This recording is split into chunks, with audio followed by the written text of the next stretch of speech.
What's going on, friends and fans? Ryan Dohrn here answering your listener questions. Send in to ryan@ryandohrn.com. Keep those questions coming. We get a lot of questions. I love to get them. And also, do me a solid if you would.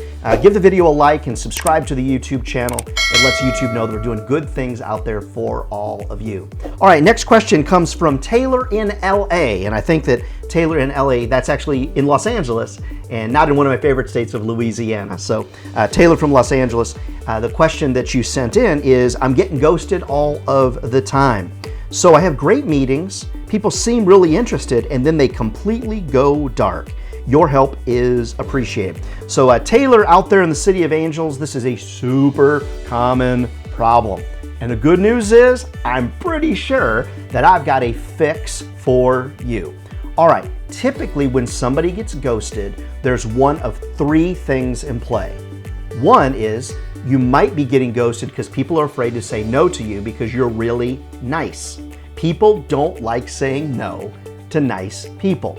So what you might need to do then is number two, and that's when you're hosting meetings with your customers, make sure you're vividly clear on the yes, no, maybe scenario of decision making. Now, a lot of sales trainers would tell you, don't ever give somebody the option to say, I need to think about it, maybe, or no. Only give them the option to say yes.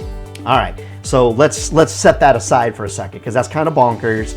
We know that people don't play that game anymore. So the scenario is yes, no, maybe, and Taylor, this is how I set it up.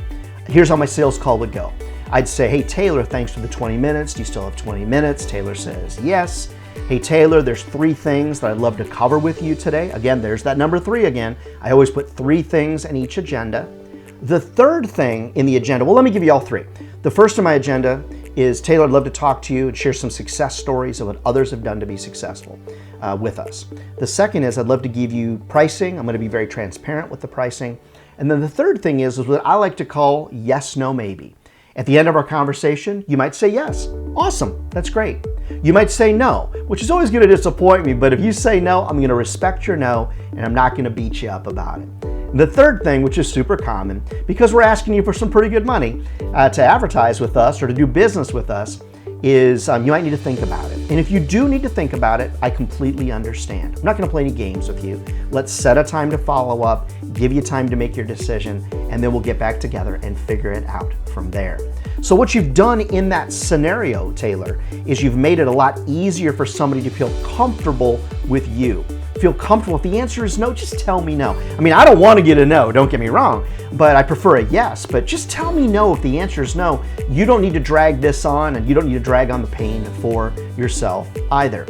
Now, so the first thing is you might just be really nice. Okay, that's cool. The second thing is it's highly likely that on the sales call itself, you're not handling the yes, no, maybe scenario. Don't forget, at the end of your sales call, is it a yes, is it a no, is it a maybe? You talked about it at the front.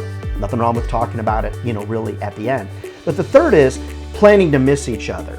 This is not taught by anybody other than me, although I know someone's going to steal it out there. You know who you are. You're on Facebook. You steal all my ideas and you put your own name on it. And it's okay, because guess what? There is nothing better. The fondest form of flattery is when someone copies you, right? It is okay.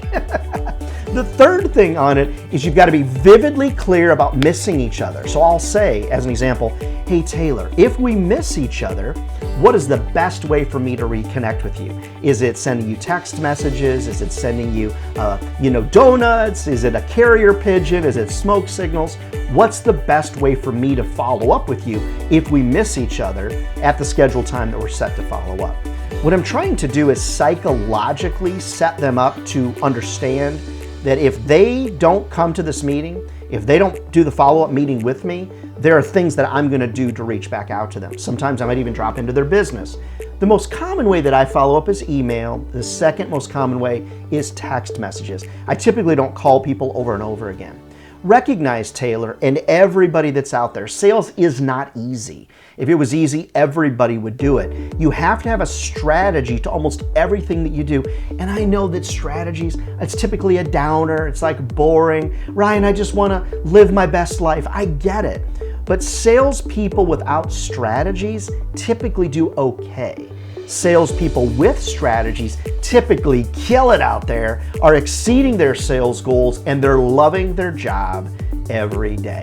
So Taylor, I hope that helps you get ghosted just a little bit less. But hey, Uncle Ryan here gets ghosted too sometimes, and I feel like I'm pretty good at this job. Never forget, friends, if sales was easy, everybody'd be doing it, and they're not. It's a great career, friends. It'll feed your family for a lifetime.